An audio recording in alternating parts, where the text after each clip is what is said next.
You are watching KAVU 25 News Now weekends at 5:30. Good evening and thank you for joining us. I am Amaya Norman. The Humility Project in the Working to Keep the Homeless Together warms the winter season. They are accepting donations until December 20th. They're looking for warm clothing and essentials like sleeping bags, blankets, hand warmers, glove, beanies, scarves, and hoodies. They are accepting these items for new and gentle use. You can drop off your donations at the Patty Dawson Center with Be Well Victoria, 2805 North Devero Street. You can also donate to Our Savior's Lutheran Church at 4102 Ben Jordan Street. For more information, call 361-433-5388. The Victoria County Commissioner meets tomorrow at the Victoria County Courthouse at 155 North Bridge Street. The meeting starts at 10 in the morning. They'll discuss several agenda items, but the Victoria Regional Airport and incoming grant worth over $1.5 million. They'll talk about finances and other topics as well, including accepting a $3,000 donation from Warriors Weekends from the helicopter monument at Patriot Park. A Victoria High School student, 17-year-old Brennan Gray, will be in court Monday for a docket hearing after being arrested for making a school threat. Gray allegedly told students he planned to shoot up the school and showed his backpack, implying he had a weapon. No gun was found, but he was charged with making a terroristic threat, though he later said it was a joke. The seriousness of this threat led to his arrest. The Refugio County Sheriff Office made a bust yesterday morning, stopping a vehicle attempt to smuggle undocumented immigrants near Capino Creek. At around 3 a.m., deputies pulled over a vehicle on U.S. Highway 77, discovering 5 undocumented individuals hidden in the back. A firearm was also found inside. As deputies secured the scene, they noticed a black Dodge SUV circling the area. Refugio police stopped the vehicle and discovered 5 juveniles, one of whom was undocumented. The SUV acted as a scout for the smuggling operations. Both vehicles, drivers and passengers, were arrested and charged with smuggling of possessions of persons, organized criminal activities, and unlawful firearm possessions. Those detained were handed over to U.S. Border Patrol. In Texas, 3 people, including a teenage boy, died in an apartment double murder-suicide at Francisco's residence. Francisco police now sharing new information about 3 people who were found dead inside home on Friday. 20 years, we're neighbors, so we're sister neighbors. Yolanda Reddick has lived next door to Stacy White here on Bancroft Lane in Frisco for 20 years. She shared this photo of her friend and neighbor. She stays to herself, has a really meek spirit, but for the most part, she didn't bother anybody. So for something like this to happen, it's mind-blowing. Police say 53-year-old Stacy White, her boyfriend, 54-year-old Ronald Morris, and his 15-year-old son, Gavin Morris, were found dead inside this Frisco home in what appears to be a murder-suicide. 2 victims were found in the entryway and another was found in the garage. Police went to check on them after Stacy's coworker reported that she had not shown up to work and couldn't be reached by phone. While police were on the way, a family member also rushed to the home and called 911 when they found 2 of the victims. Yolanda says Stacy and Ronald had dated for about 2 years, and Ronald had moved into Stacy's home. She seemed really happy, and the few times that I saw him, it looked like a perfect balance. So to experience this, it's like, what happened? Frisco police would not say who died by suicide and said while the incident appears to be a murder-suicide, they will continue to investigate and make a final determination once the investigation is completed. Now it is time to give recognition to a big part of our 25 News Now family. It is the 14th year anniversary for Trey Mining. Today we celebrate Trey, who plays a huge role here at 25 News Now. He holds down the weekends, giving you the weather to start the week and keeping you informed. He's also a dedicated reporter, staying on top of commissioners, court meetings, and city council. He has a strong relationship with the veterans in the community, and he always gets the perfect perfect interview. Trey, today is for you. Happy 14th anniversary. And here is today, many more to come.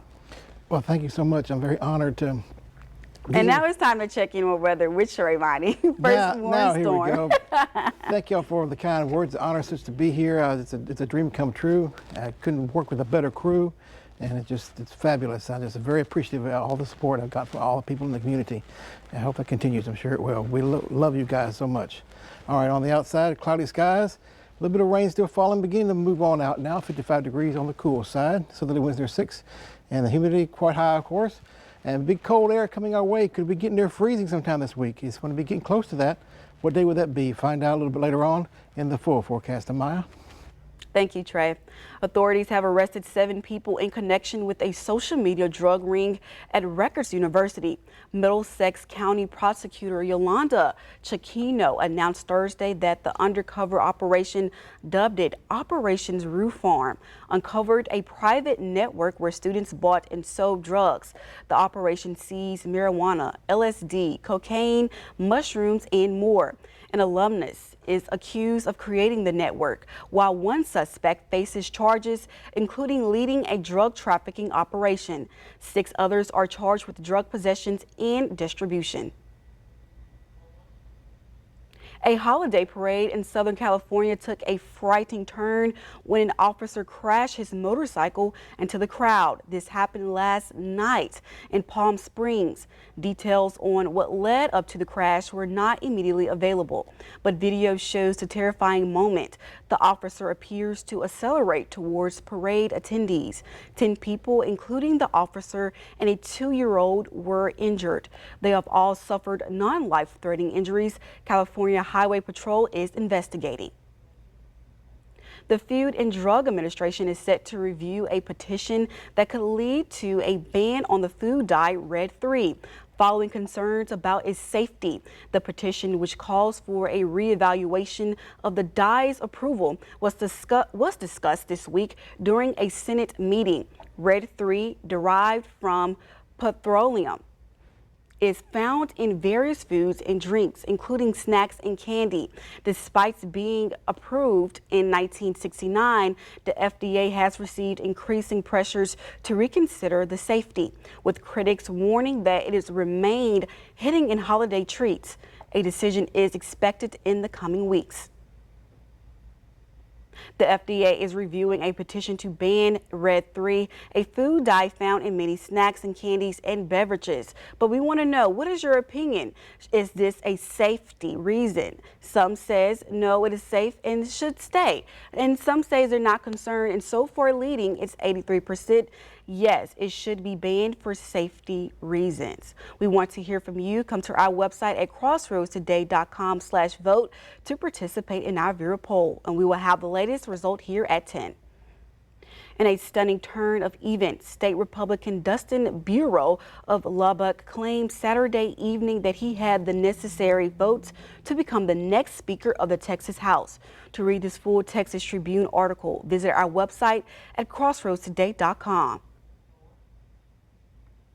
For more on today's news story, come to crossroadstoday.com. Don't forget to submit your birthday wishes. Carolina Estrón and Parker Cox will read them live on 25 News Now Sunrise. You can also submit a local military hero so we can recognize them. Bashar al-Assad overturned as rebels seize Damascus Palace. Coming up next. We've seen the rainfall begin to move on out now. There's some light rain right along the immediate coast, Palacios, Port Lavaca, and down to Seagriff. Beginning to dry out now for our region.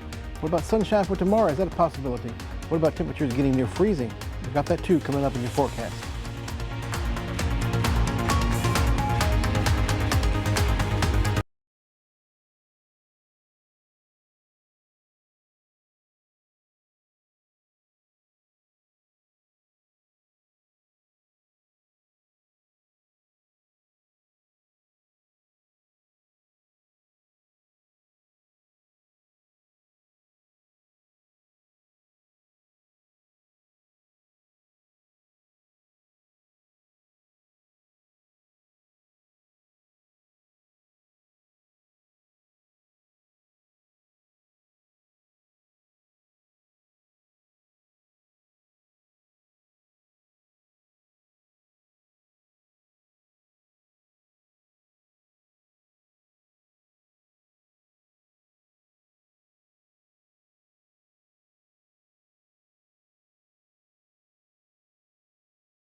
Minnesota Governor Tim Walz is talking about the presidential election and what his plans are next.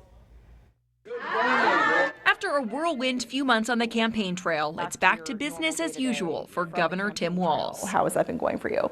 This is the honor for me to be able to be governor of Minnesota, to be able to come back to it. And I mentioned, I got asked, I got to learn so much about America, a privilege that I will be forever grateful for. But he admits he needs to learn a little more about America, why voters chose President-elect Donald Trump over the Democratic ticket. Now his party is having a reckoning about what they got wrong this election. He says his biggest lesson in defeat: listen. Not winning in the other battleground states, of understanding, where things were going for them. So I think for me, continuing to focus on those day-to-day things. And again, I made the argument that being a school teacher who was listed as the poorest person to ever run for vice president, I probably had a pretty good idea what middle-class people look like. These are things that people relate to, but why is it that Democrats are seen as the party of elites? There's some complexity in it, but there is no doubt that groups shifted away. Young men shifted away. Hispanic men shifted away. So you're starting to see some of that. I think we're going to have to figure out, are we communicating? I think we're communicating the right way, but are we communicating in the right spaces? Are we communicating to where people are at and where they're listening to? Walz returns to Minnesota with 2 years left in his second term as governor. He says he isn't thinking about a third term, at least not yet. But I've always said the decision to do that is really driven more by the people as they start to see if there's a desire that the direction we're going, if we see the support is there, then I would listen. But you're not ruling it out? So at this time, no. We're just doing our job now and continuing on. History made overnight in a stunning turn of events. Syrian dictator Bashar al-Assad has been overthrown as rebels fighters stormed the presidential palace, claiming victory this morning. History made overnight as Syrian dictator Bashar al-Assad is overthrown in a lightning move by rebel fighters. They are this morning inside the presidential palace, walking its huge halls, celebrating amid the abandoned luxury of the Assad regime. As outside, jubilation spreads on the streets of the capital. For a moment, few saw coming. Rebels declaring victory from the state TV studios, saying the city of Damascus has been liberated. The tyrant Bashar al-Assad has been toppled. The rebels seizing Damascus almost without a fight, as Assad's military appeared to evaporate. This Syrian military checkpoint left abandoned overnight, military uniforms left behind, scattered on the floor. Such scenes were unthinkable less than 2 weeks ago when the rebels launched a sudden offensive. That snowballed, and day after day, they overrun key cities. Assad, in power for 24 years, oversaw the brutal crushing of the revolution against his regime through nearly 14 years of civil war. He was propped up by allies Iran, Russia and Hezbollah, but he never completely regained the north, and Turkey has quietly supported the mix of Islamist rebel groups vying for power. Out of the carnage, Hayat Tahrir al-Sham emerged, and with Assad's allies distracted by wars in Ukraine, Gaza and Lebanon, the group appears to have taken its chance. An offshoot of al-Qaeda, its leader Abu Mohammed al-Gawlani now wants to project a more moderate image. The group solidifying its status as guardians of the revolution, on Saturday storming the city of Homs, birthplace of Syria's rebellion back in 2011. And they've released prisoners from Syria's infamous jails, where they'd languished for years for opposing the regime. Protesters chanting, "Long live Syria, down with al-Assad," setting fire to a poster of the Syrian president. The US and President Biden have been acting with caution, with no plans to intervene. Assad's backers, Iran, Russia, and Hezbollah, have all been weakened and distracted, and so he has not had the support from those three actors that he expected to be able to count on, and has been left basically naked. President Joe Biden is discussing the fall of the Assad regime in Syria. Rebel groups overturned the government of President Bashar al-Assad and captured the capital, Damascus, overnight. Speaking at the White House today, President Biden called it a moment of historic opportunity, but also one quote, risk and uncertainty. At long last, the Assad regime has fallen. This regime brutalized and tortured and killed literally hundreds of thousands of innocent Syrians. The fall of the regime is a fundamental act of justice. It's a moment of historic opportunity for the long-suffering people of Syria to build a better future for their proud country. It's also a moment of risk and uncertainty. Experience our digital streaming service Crossroads Today Plus. Stream our daily newscasts and much more using your connected TV. Just download Crossroads Today Plus on your Roku, Amazon Fire TV, Apple TV, or Android TV. Search Crossroads Today Plus. Take a look at this. The high today was 55 degrees, low was 50 degrees. Not much change in the high and low because of the cloud cover we had in the area.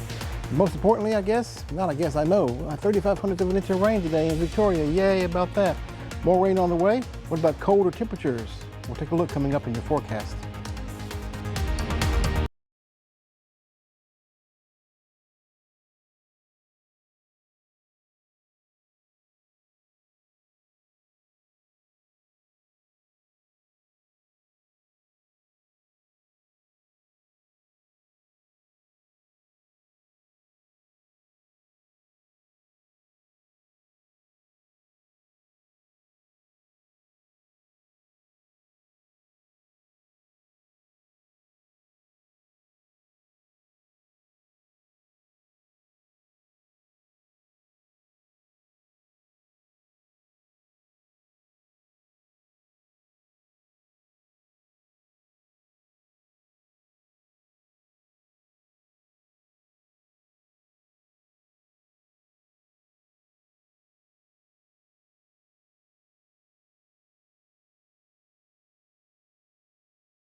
And good evening, everyone. We see a lot of clouds in the South Texas region today. Also a lot of rainfall, which occurred most of the day today.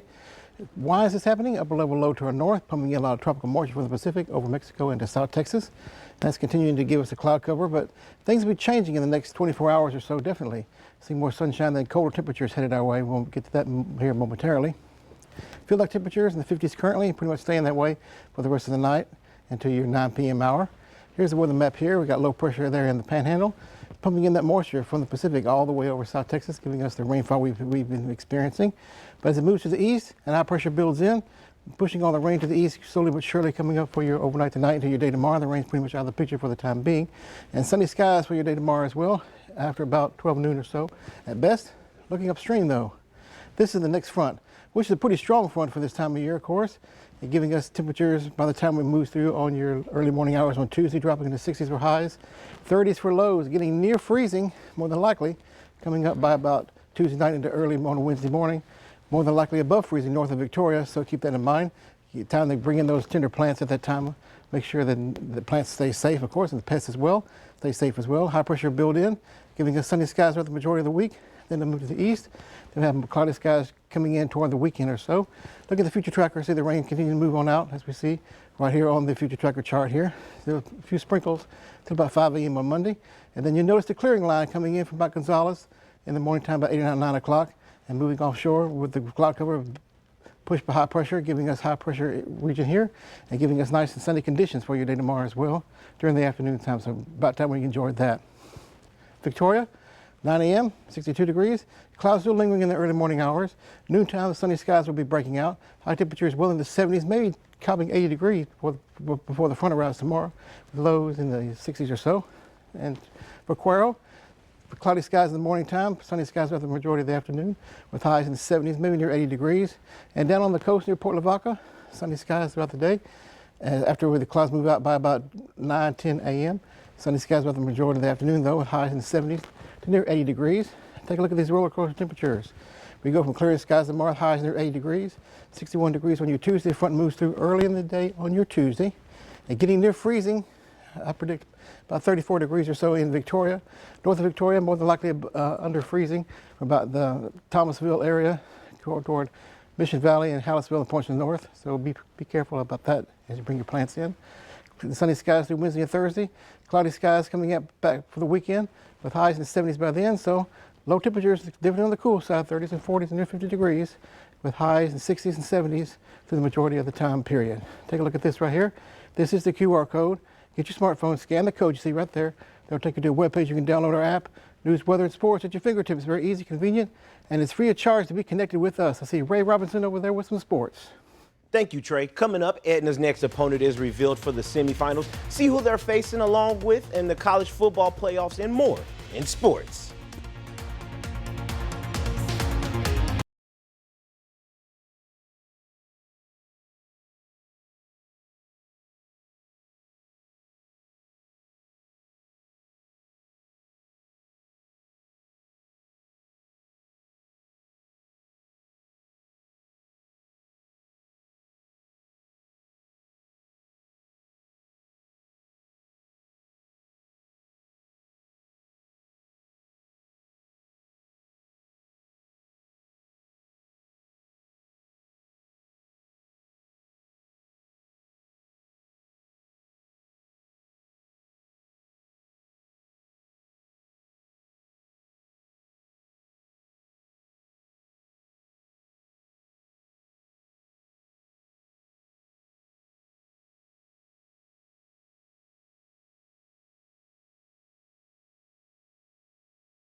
So last night, we heard from Coach Mitchell and Braylon Harris after their big win against Llano. The stage has been set for the Cowboys' next playoff matchup. And it's safe to say that the Cowboys' hands will be full, taking on the Columbus Cardinals in the semifinals. Columbus, a team that's quite familiar with the Crossroads. There you see them taking on Cuervo at Gobbler Stadium. This all happening on week 1. And it was Columbus showing us early on that they are here to stay, beating Cuervo. Final score, 65-24. Edna's biggest obstacle for now in the playoffs, taking on a top 100 state team in the state of Texas, but is Edna shown that they, when faced with tough competition, they'll compete with the best. So can they get it done one more time before state? Find out Thursday at Houston for the Class 3A Division I state semifinals. The action will be at Rice University Stadium. Kickoff is expected to be at 7 p.m. Ticket information will be available soon. And how about letting some pro wrestling to help you get in the holiday spirit? Heathen's Pro Wrestling, based out of Victoria, Texas, just had their Here Comes Santa Claus event last night, an event that included a toy drive and several four-way bouts to determine control of their next show. Here's a word from General Manager Nicholas Garcia. Tonight's show is about Toys for Tots. We're going to go ahead and donate all the toys we get for today. It's a free show. All we ask is for donation for a toy for special boy or girl who's not going to have much this year for Christmas. We just want to give out to the community of Victoria, and as well a tournament tonight. All right, we'll have more on that. The regular season for college football concluded yesterday, and we are now in officially a new era of college football, a new extended postseason where we're talking more bracket games and teams that won their respected conference having a guaranteed spot to compete for a national title. And yesterday, the Longhorns, still unable to find an answer in their matchup against Georgia in the SEC championship game, still find themselves in the playoff picture. The loss only moved them down 2 places in the AP poll. So here's the official college football playoff bracket. The Longhorns' road to a potential championship looks to be a little longer than what most wanted, taking on Clemson, who won their conference game last night shortly before we went on the air against SMU. And if Texas wins that, they'll be taking on another another conference champion in Arizona State, who beat Iowa State for the Big 12 championship. So this looks to be a long road for the Longhorns this college postseason, which brings me to your viewer poll. So many things have changed when we talk about college football. The NIL deals, conference realignments, and it's so much to keep up with. The newest possibly being the biggest sports college football playoff format. So my question for you guys here in Victoria is, are you excited about the new playoff format? The change was made to bring about more excitement and ensure every team has a true chance at competing for a title. And is that the case for you guys here in Victoria? Make sure you keep them votes coming in. We'll have the results at the 10 o'clock newscast. But that does it for your sports. Amaya? Thank you. Alert, it's National Brownies Day. Stay with us, coming up.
Today is the day. Sunday is National Brownie Day. Legend says brownies were invented at the Palmer House Hotel in Chicago in 1893, featuring walnuts in apricot glaze. While the exact original is unclear, one popular myth is that a housewife improved in provision after running out of baking powder. Celebrate by baking or buying your favorite brownie. And don't forget to share your sweet creations with #NationalBrownieDay.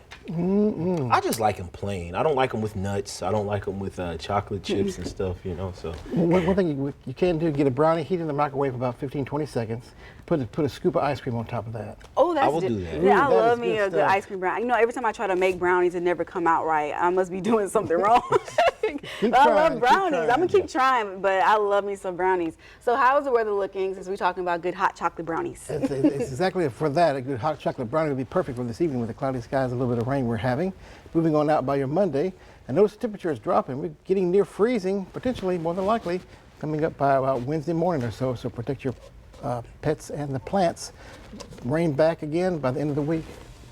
Wow, Monday is going to be back warm, and then later on throughout the week, it's going to be back cool. You know how we go, high, low. High, low. Well, thank you for joining us, and we hope you'll be with us for tonight at 25 News Now at 10.